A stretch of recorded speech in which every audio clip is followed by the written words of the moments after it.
Entrevista con Antonio Sola. Muchas gracias, señor, por aceptarnos la entrevista. Es un placer, Víctor. Y para quienes no lo ubican, porque nuestro público llega a ser muy joven, en 2006 se fue el encargado de poner a Felipe Calderón a la presidencia de México. En el año 2000 asesoró a Vicente Fox.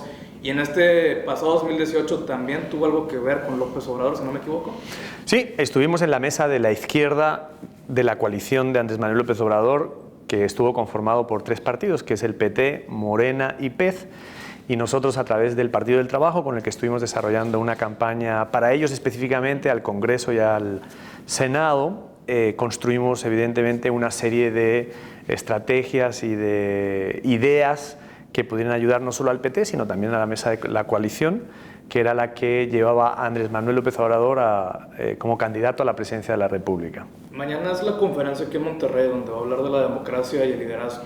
Así es. ¿Hacia dónde va la democracia? Yo creo que la democracia hoy, como la tenemos concebida, es un modelo agotado, es un modelo que está en vías de extinción como democracia, porque en realidad los políticos y la política que están haciendo también está agotada. Yo creo que nosotros vamos hacia una política mucho más horizontal, en donde los ciudadanos van a tener capacidad de participar de manera mucho más activa, de manera mucho más directa y de manera mucho más incisiva, auditando no solo a los políticos, sino a los partidos políticos y a las instituciones de nuestros países, con, como te digo, una mayor involucración de la gente, de los ciudadanos. Y esto se debe a que la política nunca pudo revolucionar las redes sociales o el Internet, pero sí la tecnología pudo revolucionar a la política. Dentro de muy pocos años, a través de la tecnología, especialmente a través de la tecnología que tiene que ver con los celulares, nos va a permitir tener una mayor capacidad de participación, como te digo, de tener capacidad de registro de nuestras huellas biométricas, de quiénes somos a través de la tecnología y poder participar directamente, como te digo, sin pasar por la intermediación que hoy representan los políticos y los partidos políticos. Te lo voy a explicar de otra manera. Yo soy español de origen, aunque soy, como siempre digo, guadalupano y mexicano también. Voy a suponer que yo hoy, y esto es una realidad, si en España hubiera una votación para aprobar los presupuestos generales del Estado, yo no podría votar. Yo ya voté en unas elecciones pasadas, elegí a mis diputados y esos diputados, por democracia indirecta, votaron para elegir al presidente del gobierno español. España es una monarquía parlamentaria. ¿Qué va a permitir la democracia digital directa? La democracia digital directa va a permitir que yo hoy, si se votaran los presupuestos generales del Estado en España, en el Congreso, yo podría como ciudadano entrar a una app directamente registrada por el Ministerio del Interior español, sacaría mis huellas, se identificaría que soy yo y podría estar votando los presupuestos generales del Estado, si los quiero aprobar, si no los quiero aprobar, qué partidas quiero que se vayan a defensa, a educación. Absolutamente. Y el diputado, tú lo acabas de decir, ese especie de ciudadano como mini diputado, el diputado que hoy tenemos va a perder la interlocución conmigo, porque yo voy a hablar directamente con el sistema democrático. Y eso es solo uno de los cambios que vamos a recibir en los próximos 10, 15 o 20 años, en donde la democracia que hoy tenemos va a dejar de existir tal y como la comprendemos hoy, y va a haber una democracia mucho más líquida, mucho más ágil, mucho más dinámica, en donde gente, sobre todo de tu generación, de 20, 25 años, generaciones más jóvenes, de 10, 12, 14 años, que en 10 años van a tener 20, 25 años, que van a estar participando de otra manera en los problemas que afectan a la vida de todos los ciudadanos. O sea, el cambio serían en 10, 20 años más o menos. Sí, estamos en un proceso de transición. Las normas que hoy rigen nuestras democracias están ya, como te decía antes, muy anticuadas. Todavía no creamos las nuevas normas de la democracia y esas nuevas normas nos va a llevar un tiempo en crearlas, en definirlas. Te voy a poner otro ejemplo, Víctor. Las redes sociales, en la inmensa mayoría de las campañas políticas hoy que se hacen en nuestros países, no están reguladas todavía por la ley electoral. Están reguladas los periódicos, las radios, las televisiones, los medios de comunicación tradicionales sí están regulados, pero las redes sociales no. Imagínate qué atrasados estamos, que no tenemos normas todavía para regular un medio tan potente como las redes sociales, que ya inciden... Pero realmente cree que se tenga que regular, entiendo el tema de Rusia y Estados Unidos, estas alertas que podríamos tener, pero regularizar ¿No influirían también en la opinión del ciudadano? Pero por supuesto que sí hay que regularizarlas. Tú entiendo que trabajas para una revista que está sometida a una ley de información y está regulado como medio de comunicación. Las redes sociales son medios de comunicación que también tienen que estar regulados. ¿Por qué tienen que estar regulados? Porque, por ejemplo, ¿cómo es posible que Twitter se convierta en el vertedero de la comunicación política o en el vertedero del insulto entre ciudadanos que han decidido a través de los trolls, de falsas identidades, etcétera, insultar a otro? ¿Dónde queda la calumnia? ¿Dónde queda la defensa propia? ¿Dónde queda el derecho a la información? Por supuesto que tenemos que regular las redes sociales. Y claro que las tenemos que regular para una mejor convivencia. Eso es todo. No es que el Estado opresor venga y nos regule. Evidentemente tenemos que ir, que es lo que yo defiendo, a una autorregulación de las redes sociales. Pero no estas redes sociales que hoy conocemos, van a evolucionar mucho. Dentro de poco vamos a tener la versión 3.0, la 4.0 y la 5.0 en nuestras redes sociales y en nuestra forma de comunicarnos, gracias, entre otras cosas, a la 5G, que es la nueva red de telecomunicaciones que vamos a tener instalada y que nos va a permitir muchas otras cosas que hoy todavía no conocemos. Te iba a poner otro ejemplo. Pero bueno, si quieres pregúntame y sobre eso desarrollamos. Es que de lo que he buscado sobre usted, me llama la atención su manera de ver las redes sociales. Creo que inclusive a veces se percibe más importante las redes sociales que la televisión y radio, pero usted en una entrevista decía claramente que radio y la televisión siguen marcando gente. No, pero voy a puntualizar el punto porque es importante. Lo que yo digo es que los medios tradicionales hoy prescriben el voto. Eso es lo que yo digo, que es una gran discusión que tenemos los colegas en nuestro mundo, digamos, en nuestra industria. ¿Las redes sociales hoy prescriben el voto? No, no prescriben el voto. ¿Qué es prescribir el voto? Esto es como si tú fueras a un doctor porque estás resfriado y el doctor te prescribe una aspirina o un medicamento, ¿sí? Un Tylenol, para que se te quite el resfriado. Un presentador de televisión, Azucena Uresti, por ejemplo, ¿sí? Que es de aquí de Monterrey, tiene más capacidad de prescribir a través de la televisión abierta con qué candidato se podría ir el ciudadano, a cuál votar o a cuál no, que un conjunto de conversaciones en las redes sociales. Las redes sociales abonan a la conversación, estimulan la conversación electoral, la conversación política, pero todavía no la prescriben. ¿Qué va a pasar dentro de 10 o 15 años?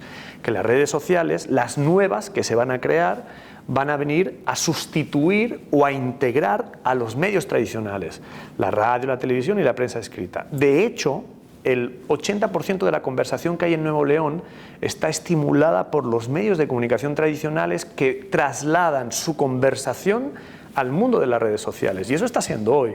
Y no podemos cerrar los ojos a eso, porque eso es lo que está pasando en realidad. Entonces, ¿yo le quito importancia a las redes sociales? Por supuesto que no, pero tampoco podemos mentirnos y decir que ya está, tú haces una campaña electoral en redes sociales y ya ganaste. Pues no. ¿Cuántos candidatos te podría decir yo? Contar con, digamos, me faltan dedos de los pies de las manos para decirte que tenían millones de seguidores en Facebook y perdieron las elecciones. Evidentemente por eso, ¿no? De hecho, yo pongo el ejemplo del Bronco, que el Bronco no solo llegó como un antisistema por las redes sociales y por los medios de comunicación tradicionales y por la política, sino que él creyó que iba a poder gobernar solo con las redes sociales, peleándose con la política y peleándose con la empresa y con la sociedad, y acabamos de darnos cuenta que eso no es así. El Bronco está a punto de tener un juicio político en el Congreso de los Diputados porque está lleno de enemigos y porque las redes sociales no son el único instrumento para gobernarnos hoy. Lo van a ser dentro de unos años, pero hoy todavía no lo son. Dentro de unos años ya acompañando la nueva democracia. Por supuesto, la democracia digital directa va a permitir instalar unas nuevas normas democráticas en donde estos medios de comunicación nuevos nos van a permitir comunicarnos de otra manera y prescribir también la democracia y la política de otra manera. ¿Y esto por qué es? Y mira, aquí te voy a hacer un paréntesis, Víctor, porque es muy importante. Las generaciones nuevas, entre 0 y 15 años, entre 0 y 16, 0 y 17 años, traen un nuevo cerebro activado, porque se acaba de descubrir ese nivel cerebral, es un cuarto nivel cerebral. Tú tienes 3 niveles cerebrales como yo, tú tienes 20 años, yo tengo 47, y el cuarto nivel cerebral tú lo tienes semidesarrollado, yo lo tengo atrofiado. Es un cerebro, un cuarto nivel cerebral que está en los lóbulos frontales de los ya ni chiquititos, de los que están naciendo hoy, de los niños que nacen hoy, que a diferencia tuya y mía, ellos lo traen activado, lo traen en on. Tú y yo lo tenemos en off todavía. Tú lo puedes desarrollar, yo lo podría desarrollar, pero con mucha más dificultad. ¿Qué pasa con este cuarto cerebro? Este cuarto cerebro integra de manera definitiva el mundo de la tecnología en el ser humano. No solo eso, sino que comprendemos la vida de otra manera. Es una especie de cerebro que es una supraconsciencia y entiende los problemas que vivimos como sociedad de otra manera totalmente distinta. Ella tiene 17 años, 16, ¿no? 16 años, y ella tiene, con solo 4 años de diferencia con respecto a ti, tiene una manera de pensar y una manera de ver las cosas totalmente distinta. Ni mejor ni peor, totalmente distinta, porque comprende los problemas que ella está viviendo hoy, que esa sociedad de niños que está creciendo viven hoy de otra manera. Te voy a poner otro ejemplo, nada más para terminar, digamos, esta parte porque es muy importante.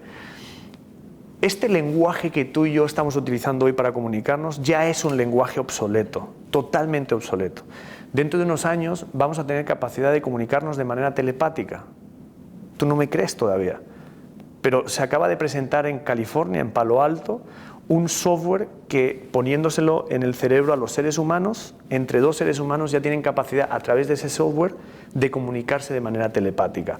Dentro de muy poco, este lenguaje de sonidos que tenemos va a quedar totalmente arcaico. Vamos a tener que inventar un nuevo lenguaje y un nuevo vocabulario para comunicarnos. Hace 2000 años o hace 5000 años el Australopithecus se comunicaba a base de gritos, creamos fonemas, creamos significado con las palabras, que es lo que hoy tú y yo usamos después de miles de años. Pero después de unos tantos años más ya no vamos a tener esta comunicación tan arcaica que hoy tenemos. Vamos a tener primero una concentración del lenguaje, vamos a crear palabras que definen sentimientos y luego vamos a tener capacidad de comunicarnos por ondas cerebrales de manera telepática, como yo te estoy diciendo. Y eso es el alumbramiento de lo que se ha denominado la vida digamos, humanoide, lo que es la vida singular. ¿Sabes lo que es la vida singular? Bueno, tú que tienes 20 años deberías de investigar un poco qué es la Singularity University. La Singularity University es una universidad que se ha creado en California por Google, la NASA, Facebook y otras grandes compañías que hoy cotizan en el mundo de la tecnología y que no solo han cambiado el sistema de educar a nuestros jóvenes, sino que además están hablando ya de la vida singular. La vida singular es aquella que está compuesta por mitad seres humanos, mitad máquinas. Eso viene también. Dentro de poco va a ser más fácil trasplantar un cerebro, tu cerebro, y instalarlo en un robot que hacer un trasplante de cerebro de tu cerebro a otro cuerpo humano para que tenga tu cerebro, ¿no? Hoy trasplantamos corazón, hígado, pulmón, etcétera, pero dentro de muy poco, en unos 20, 25, 30, 40 años, que es nada, vamos a poder entrar seguramente en la vida singular. Todo esto va a cambiar el mundo en el que nos encontramos,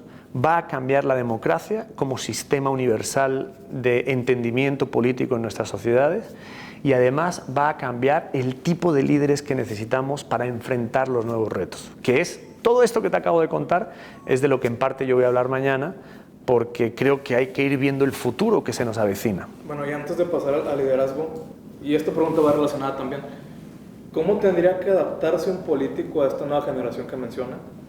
¿Y cómo van a ser aquellos políticos? Me sacó de aquí, hice un ejemplo que daba de que la generación de 0 a 15 años le interesa más el medio ambiente que tener un trabajo estable, por ejemplo.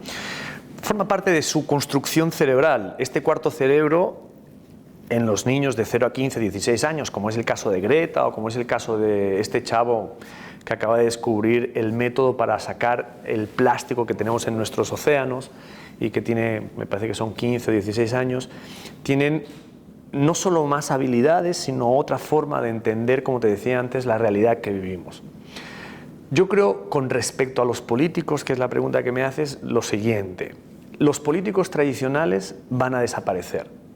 Los políticos tradicionales de toda la vida, los clientelares, Los que son del siglo XX están en vías de extinción o van a terminar desapareciendo. Van a morir, si es que no han muerto ya políticamente hablando. Quedan muy pocos.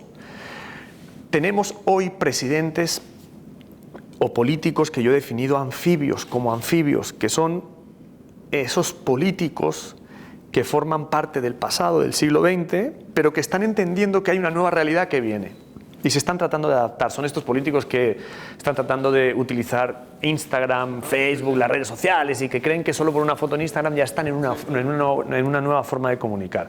En realidad, esos anfibios, que como la palabra lo define, viven en dos ambientes, en el agua y en la tierra, estos políticos están en plena transición y tratando de adaptarse a lo que viene. Pero en realidad los políticos que necesitamos son los que yo he denominado políticos brana. ¿Qué son las branas? Las branas son una especie de membranas del universo que tienen capacidad de multiconexión, son capacidades totalmente multifuncionales y abordan los problemas de nuestras sociedades de otra manera. Son estas generaciones que vienen por detrás y que te afecta a ti mucho porque eres un muchacho joven, y que me afecta a mí también porque puedo desarrollar esas capacidades. Es de nivel cerebral, pero también es de entendimiento y de comprensión. Esta manera de abordar los problemas, estos políticos brana van a cambiar definitivamente en 20, 25 años, que van a estar en el gobierno de nuestros gobiernos, en el gobierno de lo público, van a cambiar la manera, como te decía antes, con la que enfrentan los problemas, la manera de resolverlos y la manera de transitar como humanidad. ¿Qué quiero decir con este punto? Quiero decir que los políticos que vienen van a entender que es mucho mejor la horizontalidad de la política que la verticalidad de la política, ¿sí? Hoy tenemos políticos verticales, son del siglo pasado. Toman una decisión, López Obrador, y es vertical totalmente. López Obrador es un presidente del siglo pasado. Los presidentes que vienen son totalmente horizontales y comprenden la horizontalidad como una forma integradora para resolver nuestros problemas. La inteligencia colectiva va a ser mucho más importante que la inteligencia individual. Todo eso viene. ¿Y se podría decir que el primer cambio ya rotundo es la muerte de las ideologías? Digamos que a lo largo de si me permites, desde, digamos, el cambio de era con el nacimiento de Jesús, que dividió antes de Jesucristo y después de Jesucristo, digamos, en estos 2000 años, la construcción ideológica ha sido importante para los gobiernos y para la política.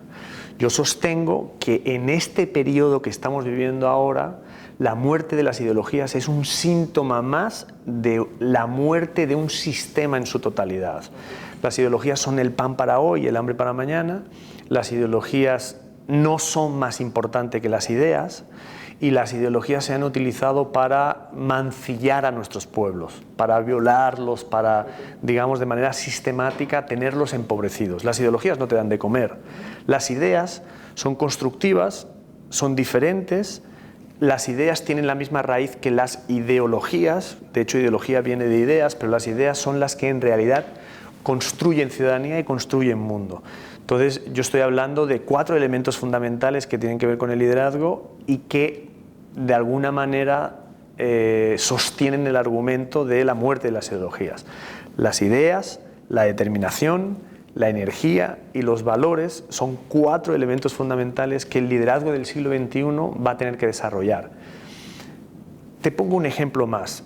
En Star Trek, en una película de los años 80, que a lo mejor tú ni has visto, ni te gusta, ni la quieres ver, la has escuchado pero no la has visto, en uno de los pasajes más importantes de esa película se habla de una manera muy futurista del siglo XXII o del siglo XXIII o del siglo XXIV, no me acuerdo, en donde la humanidad ya no busca la acumulación de la riqueza como una forma de intercambio entre los seres humanos. Tú hoy tienes que trabajar y a través del trabajo recibes el dinero, a través del dinero acumulas riqueza, departamento, carro, novia, a la que le compras vestidos o a la que la llevas a pasear o ella te mantiene a ti, digamos. La acumulación de la riqueza ya no es el objetivo dentro de unos años, décadas, siglos, sino que la humanidad va a tener como objetivo el ser mejores seres humanos. Y eso va a transformar dimensionalmente el mundo en el que vivimos y la forma en la que vivimos también. A lo mejor tú y yo ya estaremos muertos, si no hay vida eterna, digamos, para dentro de 40 o 50 años, pues ya estaremos muertos, pero evidentemente el mundo camina para allá. No solo camina para una explosión demográfica en el planeta Tierra, porque ya no cabemos más, sino que vamos a empezar a exportar seres humanos a otras partes del universo, vamos a conquistar la estación espacial, nos vamos a ir a vivir a Marte, no sé a qué planeta nos vamos a ir a vivir porque ya no cabemos aquí, y estas nuevas sociedades van a, digamos, desarrollarse con nuevos modelos, con nuevos patrones de comportamiento del ser humano. Esto, evidentemente, es como si yo me hubiera fumado, ahora que salía aquí a fumarme un cigarrillo, es como si me hubiera fumado 3 kilos de marihuana.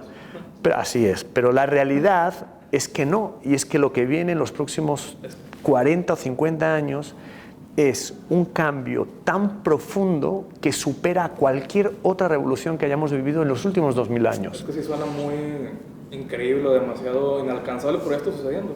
Bueno, no lo podemos negar. Pues sí, pero mira... yo he pensado muchas veces en este ejemplo. ¿Qué pasó la primera vez que un campesino de España vio pasar arriba de él un avión? Sí. ¿Qué pasó en su mente? Claro, ¿Qué pasó en su cabeza? ¿Qué pasó arriba de la cabeza de alguien que por primera vez vio llegar un barco o un submarino? O pensar que ya no íbamos a superar la velocidad de los aviones comerciales y se creó un avión como el Concorde, que ya lo retiraron, que superaba la velocidad del sonido. ¿Quién te dice a ti que dentro de poco no vamos a poder volar en un viaje turístico espacial a 3.000 millones de kilómetros de aquí para visitar un planeta como turista? ¿Por qué no? Si eso ya está aquí. ¿Por qué no vamos a creer en todo lo que nos va a aportar la tecnología en los próximos 30, 40 años? Claro que sí. Nuestras capacidades como seres humanos han expandido. Vienen cambios totalmente. Pues sí, digamos que lo que yo creo es que definitivamente la revolución tecnológica que viene es tan profunda que va a afectar de manera definitiva a la forma en la que estamos viviendo. Te voy a poner otro ejemplo, que son ejemplos totalmente reales. ¿Por qué no vamos a creer que el sistema de blockchain de la nueva moneda financiera no va a ser una nueva forma de intercambio comercial en los próximos años? Si Facebook, que no creía en esto, acaba de crear con tantas compañías más la Libra, ¿por qué no? ¿Por qué no vamos a tener un nuevo sistema financiero en donde la transacción no sea necesariamente a través de las entidades bancarias? Eso ya está aquí. Yo puedo ya hacer transacciones sin necesidad de pasar por un banco, con una moneda que tiene un rastro que deja para que la transacción comercial sea única e inequívoca. ¿Por qué no? ¿Por qué no vamos a poder registrar cada niño que nace en un registro universal único e indivisible, que no sea un patrón, que vayas tú a la Iglesia Católica o al registro civil, digamos, a registrar a tu hijo, que se va a llamar Isabela Sola González, ¿no? ¿Por qué? Si eso ya está aquí, eso ya existe aquí, ¿por qué vamos a pensar que estas nuevas formas de vida no van a inundarnos en los próximos 20 o 30 años? La revolución ya llegó para quedarse. Pensar lo contrario es negarse al cambio. Y como decía Willy Rogers, si te niegas al cambio te va a atropellar. Así que más bien nos adaptamos a lo que viene, nos adaptamos como profesionales a las nuevas capacidades que van a exigir de nosotros, y sobre eso vamos pensando qué queremos construir, ¿no? ¿Qué mundo queremos tener en nuestros países, en nuestras sociedades, ¿no? Me gustaría cerrar con dos preguntas. Primera, la que tú quieras. ¿Cómo logra palpar el pulso exacto de lo que está sucediendo? En 2006 era el miedo, era el miedo a López Obrador, era el miedo a que no se iba a convertir en Cuba, y luego llega el 2018 y ahora es un coraje hacia el gobierno pasado, hasta cierto punto una esperanza, pero ¿cómo logra tener el pulso exacto de lo que está pasando? Digamos que el ser humano es una especie muy primitiva, que evidentemente ha evolucionado mucho. Todo lo que en parte te he hablado tiene que ver con una evolución biológica, no necesariamente psicológica. Por eso la política ya tiene que transitar mucho por lo biológico y no lo psicológico. Cuando tú entiendes esto, entiendes que el 80% de nuestro cuerpo es agua y que el 95% de nuestras decisiones son absolutamente emocionales. Cuando tú sabes que tú, como Víctor, yo como Antonio, cualquiera de nosotros, el 95% de las decisiones que tomamos son absolutamente emocionales, tienes que tratar como especialista de ir a entender cómo esas emociones en lo individual y en lo colectivo transitan por los procesos sociales. Una elección es un proceso social en donde se da una conversación entre diferentes partes de esa sociedad, los medios de comunicación, las redes sociales, las ONG, los gobiernos, en fin, todos los que forman parte de esa conversación, en donde lo que se vierte son fundamentalmente emociones.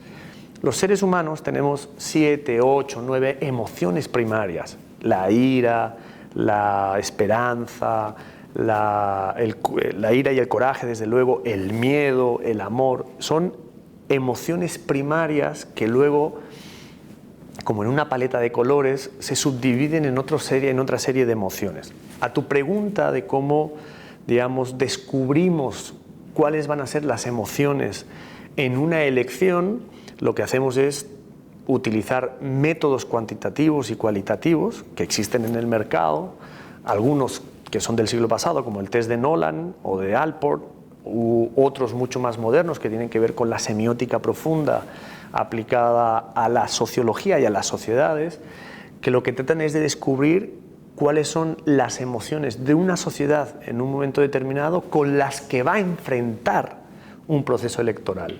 Esas emociones están concentradas en 3 cosas que son muy importantes y que ya te las mencioné. Esas emociones se concentran en un determinado número de valores emergentes o valores fallecientes. Es un poco complicado esto, pero te lo trato de digamos, desmenuzar para que sea más entendible. ¿Qué significa valores? Una sociedad tiene valores. Por ejemplo, una sociedad tribal puede tener como valor el canibalismo. Comerse unos a otros puede ser perfectamente legítimo en una sociedad tribal. En una sociedad como la mexicana, el canibalismo pues no está, digamos, contemplado como valor. Es un valor falleciente, no existe.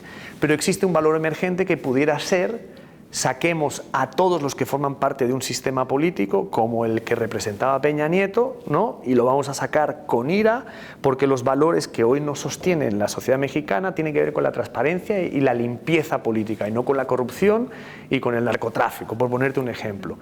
El candidato que mejor represente esas emociones, que den sustento a los valores de una sociedad en un momento determinado, va a ser quien gane la elección. López Obrador, efectivamente, en el 2006 representaba el miedo, no de Cuba, sino de Venezuela, por Hugo Chávez, y porque representaba un peligro que podría volver a la sociedad mexicana, que tenía experiencias de haber vivido, por ejemplo, devaluaciones en el pasado, que tú no viviste, con López Portillo, incluso con Cedillo. ¿En qué año naciste tú? En 2000. En el 2000, en el 2004 tenías 4 años. En el 2000, no, en el 2000 fue Fox. En el 94, antes de que tú nacieras, Cedillo matan a Colosio y Cedillo fue presidente de este país, y en diciembre hizo una devaluación muy dolorosa para los mexicanos que se llamó el efecto tequila. Evidentemente, él ya había ganado la elección, pero representó temores. Nosotros en el 2006 dijimos que López Obrador podría representar volver al pasado de esas emociones. En el 2018, López Obrador representaba la ira contenida de muchos mexicanos contra el sistema político. Ya habían probado PAN, PRI, ya habían probado muchas cosas y querían a un antisistema, entre comillas, que, digamos, hiciera cosas como las que decía López Obrador: voy a vender el avión presidencial, a todos los corruptos a la cárcel, voy a limpiar el estado de corrupción, al narcotráfico lo voy a mandar a su casa, una serie de cosas que los mexicanos se sintieron representados en él y terminaron votándolo con más del 50% de los votos, ¿no? Realmente, Víctor, es muy sencillo y a la vez complejo, pero es muy sencillo comprender los mecanismos del ser humano. El ser humano, evidentemente, es una especie muy compleja, pero tiene unos mecanismos de comportamiento, ¿no? Y esos mecanismos de comportamiento de lo individual se trasladan a lo colectivo, de lo colectivo se forman sociedades, de las sociedades se forman países que tienen fronteras y que evidentemente tropicalizan las normas de convivencia de esa sociedad, ¿no? Por eso Estados Unidos es distinto a México, México es distinto a España, España es distinto a Sudáfrica y Sudáfrica es distinta a Nepal. Son culturas totalmente distintas que comparten la especie del ser humano, pero que tienen a la vez tropicalizaciones importantes de esos seres humanos afectados por el medio ambiente donde viven, las normas convergentes de la sociedad que han decidido para convivir con ellas, etcétera, etcétera. Te voy a poner otro ejemplo. La cultura nipona o china con respecto a la mujer no es la cultura occidental de Estados Unidos, de México o de Canadá con respecto a la mujer. Son dos culturas absolutamente distintas, ¿no? O, por ejemplo, la cultura Mauritania, que es un país de África donde todavía la esclavitud está permitida, no por la ley, pero sí de manera socialmente convenida, tiene un sistema de comportamiento totalmente distinto a lo que puede tener Liberia, que es un país que está al lado de Mauritania, o Francia, que es un país con el que mantiene relaciones porque fue colonia de Francia.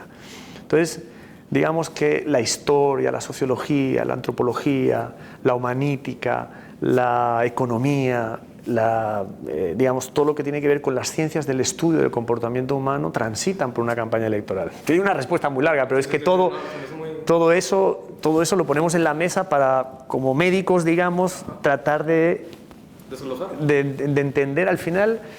Un estratega político, muchas veces me preguntan en qué consiste mi profesión cuando hago una campaña electoral. Y yo siempre digo que un estratega político tiene que ser un especialista en mover masa ciudadana, en masa de personas de un lado a otro, digamos, ¿no? En el 2006 había una masa que apoyaba a López Obrador de gente, hicimos una campaña, toda una estrategia política que movió una parte de esa masa para apoyar a Calderón y terminó perdiendo, digamos, masas críticas colectivas que tú mueves de un espacio a otro. Eso es la percepción, esa es la opinión pública, esa es lo colectivo, eso es la masa cerebral y esa es la sociedad en términos generales cuando te enfrentas a una campaña electoral. Pero en un país como México, que es tan cambiante de un estado a otro, pues inclusive decían que era casi el norte contra el sur, ¿no? En esa campaña ¿Del 2006 o la del 2018? 2006. Digamos que México es un país de países, son entidades federativas, evidentemente los regios pues muy probablemente no tienen que ver con la cultura maya, que es milenaria, ¿no? Digamos, Mesoamérica, lo que significó no solo la Ribera Maya o Yucatán, Campeche, Quintana Roo, sino lo que compartían los mayas con Mesoamérica, que era Guatemala, que era una parte de toda Centroamérica, porque hace no sé cuántos miles de años, digamos, tuvieron una cultura y una forma totalmente distinta a la de los aztecas, por ejemplo, ¿no? O a lo de los españoles cuando llegaron aquí, o a lo de los árabes cuando llegaron a España y tuvieron a España conquistada por 700 años. Es decir, claro, México es un país de países, es un país de culturas, es un país de tradiciones, de formas de vida muy distinta, en donde les une un patrón, un común denominador que se llama México, que aglutina una serie de instancias individuales, como sociedades me refiero, ¿no? Eso es normal, es normal, es normal. Lo que yo creo es que hemos perdido el sentido común en nuestras sociedades, que vivimos en un interregno. ¿Qué es un interregno? Es un reinado en donde las normas, como te decía al principio, ya no nos sirven, las antiguas, y hay que crear unas nuevas normas de convivencia, y en donde la política va a vivir un proceso de revolución total y en donde vamos a tener un nuevo mundo, queramos o no queramos, en los próximos años vamos a asistir al alumbramiento de un nuevo mundo totalmente distinto. Y hay que preparar a nuestros niños, a nuestros jóvenes, hay que prepararlos para tres cosas: para enfrentar su vida y no vivir un espejismo solo a través de las redes sociales. Nosotros tenemos que vivir y ayudar a nuestros jóvenes a enfrentar sus vidas con el mundo que hoy les ha tocado vivir, ¿no? Enfrentar sus vidas con menor estrés a como lo están haciendo. Número uno. Número dos, hay que enseñar a nuestras nuevas generaciones a que entiendan qué es el poder individual de la persona. Tú, no sé si sabías, pero tú eres capaz de lograr todo lo que tú quieras lograr en tu vida. ¿Tú sabías eso? Sí, no, la verdad. Pues te lo digo, tú eres capaz de lograr lo que en tus pensamientos alcanzas a imaginar. y alcanzas a soñar. Tú tienes esa capacidad de lograrlo. Te tienes que poner manos a la obra. Si eres un huevón y después de aquí no escribes la entrevista, pues vas a conseguir una mierda, porque no vas a tener la entrevista, no vas a publicar y no vas a significar nada como periodista. Pero tú puedes conseguir, porque es un poder individual que tenemos como seres humanos, una especie única en este planeta, la capacidad de alcanzar nuestros logros que tenemos acá dentro, biológica y psicológicamente. Pero no solo el poder individual, sino el poder de lo público. Entonces hay que explicarle a nuestras nuevas generaciones qué es el poder. Porque si no, cuando llegan al poder se vuelven locos y creen que el auto oficial es suyo, que la silla oficial es suya, que el dinero público es suyo. Entonces roban, matan, violentan y la oscuridad prevalece sobre la luz. Yo creo que eso es lo segundo que hay que hacer, ¿no? Uno, que aprendan a enfrentar sus vidas. Dos, que entiendan la dinámica del poder individual y del poder público. Y lo tercero y más importante es entender que para cambiar el mundo hay que ponerse manos a la obra, hay que hacerlo. Yo quiero cambiar el mundo porque no me gusta, ponte a trabajar para cambiar tu mundo interior, tu mundo de vida y luego el mundo de la sociedad en la que vives. Si no hacemos eso, vamos a vivir en sociedades totalmente apáticas, de borregos, que vamos a ser conducidos a través de la tecnología de un lugar a otro. O sea que, digamos, tenemos la opción de ser borregos o de ser líderes de nuestra propia vida y de ser conducidos por líderes que sepan manejar personas con capacidad de discernimiento y de conciencia de lo que les pasa en su vida y en su vida pública. Entonces, eso como no lo estamos enseñando hoy, pues tenemos una grave falla en el sistema educativo y en el sistema de empresa y en el sistema de la política, ¿no? Hay que cambiar todo eso. Pues me quedo hasta aquí. En serio, muchas gracias por la entrevista. No, mi hermano. La respuesta, en serio, muchas gracias. Placer, Víctor. Gracias.